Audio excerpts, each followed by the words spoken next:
Welcome back to the Mad Dog Farm.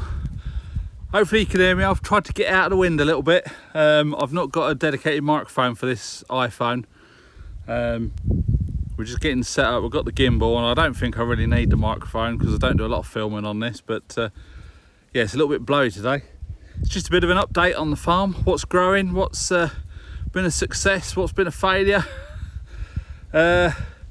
Pumpkins, we've got about 15 growing. Now obviously we're going to be preserving some of those and also shooting them. So if you are a follower of the Mad Dog Airguns channel, you'll see some of those getting destroyed, hopefully. Potatoes have been amazing. Harvest we've had off of them and they taste amazing as well. They've done really well for, oh, where's the sun gone? They've done really well for chipping up, mashed potato, all that kind of thing. Now this is the second year we've grown these and we've grown them from our own seed potatoes. So I think that does make a big difference. Obviously they're used to our soil, so they've done really well. Courgettes, oh my God.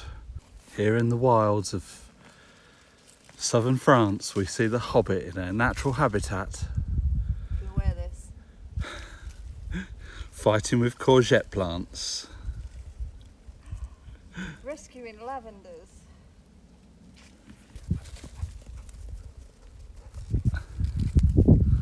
Nice one, Ludo. Oh, we're getting next year. Yeah. Oh, is that so you got a record of the fact that we've said absolutely no way? Get into the lavenders now. So we're not going to do 12 plants next year of courgettes. No. Absolutely not. How many are we going to do? 4? Let's halve it. 6? Yeah. 3 green and 3 yellow. Yeah. Okay. Start them early. If they don't take, we've got time to do more. Okay. Amazing. So we've pickled them, frozen them. Tina's made some mock pineapple, which is just chopped up courgette, and it's canned up and it tastes just like tin pineapple. What else? Tomatoes are a bit slow this year. We was a bit late getting stuff growing because we didn't have any space indoors to start growing stuff from seed. So we've had to do it all outside this year, and we did have some late frost. So we are a bit behind, but there are tomatoes coming. And of course, here in France, we do get a longer growing season than a lot of places. So hopefully that'll do all right. We've just replanted some of the onions that we've dug up. The Hobbit's done some research and said that you can replant them sort of this time of year and they should be ready for winter, maybe before the first frost. So nothing ventured, nothing gained. We're going to give it a whirl. We've stuck the smaller ones back in. She's covered them up with grass and give them a good watering in. So we'll see what happens with that. We've got a good few months before we get a frost. So hopefully, that bloody sun gone. Yeah, stuff that's not done so well. Radishes, they did all right, but I didn't catch them. The iceberg lettuce, I had 1, maybe 2, and then just overnight they went wallop, gone. So that was that. The swede we had in the paddocks didn't do very well, so we pulled them up. I've just pulled up the beetroot that was in the paddocks. The ones that are in the ground are doing really well. So I shall deal with those tomorrow while the Hobbit's away at hospital. What else is there? The beans and peas didn't do that well this year compared to last year. But as I say, we're not really on the ball, and the Hobbit's had a lot going on. Obviously, if you follow any of our other channels, you'll know what's been going on. So that sort of put through a bit of a spanner in the works. But we're trying to keep on top of it as best as we can. What else? Yeah, the grass has stopped growing, so I'm not having to cut that so much. We have had a good couple of bits of rain just these last couple of days, and it's not as hot today. But I think this week it's set to be sort of 24, 5, 6, whereas next week it's going to be hot again in the 30s. So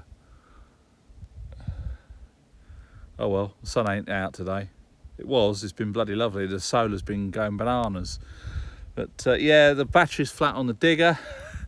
Well, we didn't bother jump starting it because we didn't really need it. We was going to move it out of the way to move the Panda. We've got the Panda in the garage. Say, over on Ben's Garage channel, you'll see all of that. That is pretty much it. Cabbages are all doing fairly well, but they're a winter crop, so that they won't really start sort of bulbing out till a bit later on. Brussels sprouts are growing quite nice. Yeah, just got to keep an eye on all that kind of thing. Probably in about a month's time, maybe sort of end of September, maybe October time, we'll get the rotavator on, get all the beds chopped up that that the vegetables have been pulled out of. We can get the grass covering up the beds again, and get the garlics in. Probably put the garlics in about November this year.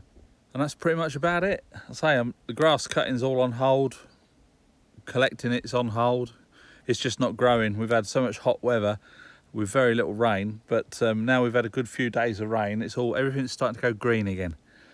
So it's going to go green, and then it's going to start bloody going bananas again, and we'll have to get it all cut and collected.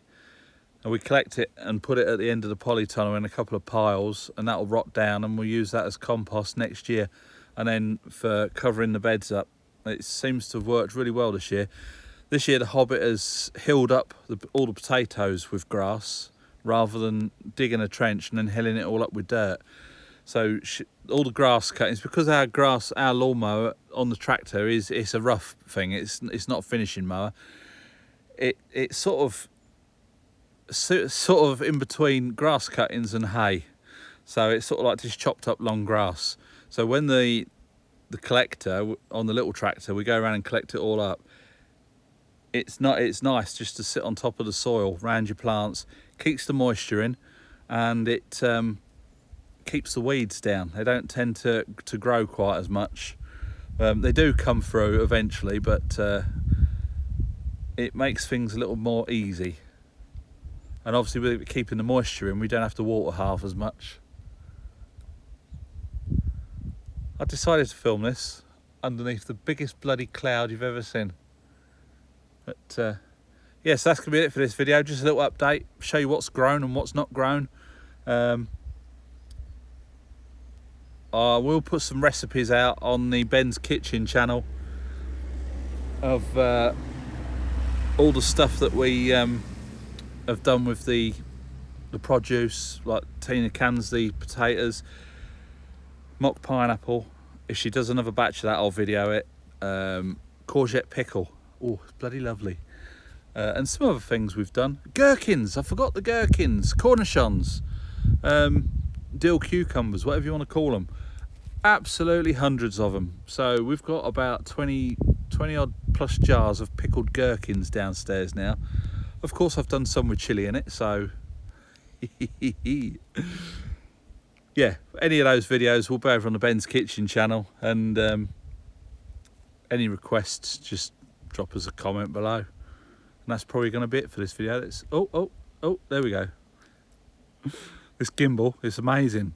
Look, whoa, that way, come back, there we go. Let's get in the middle. Yeah, modern technology, eh? Just using the phone and this little gimbal, it helps massively. I've not got to carry all that camera gear about, and now the wind's picking up, so I shall finish now. So I hope you enjoyed this video. Please give it a big thumbs up if you did. Subscribe if you haven't already, and we'll catch you in the next one. Bye for now.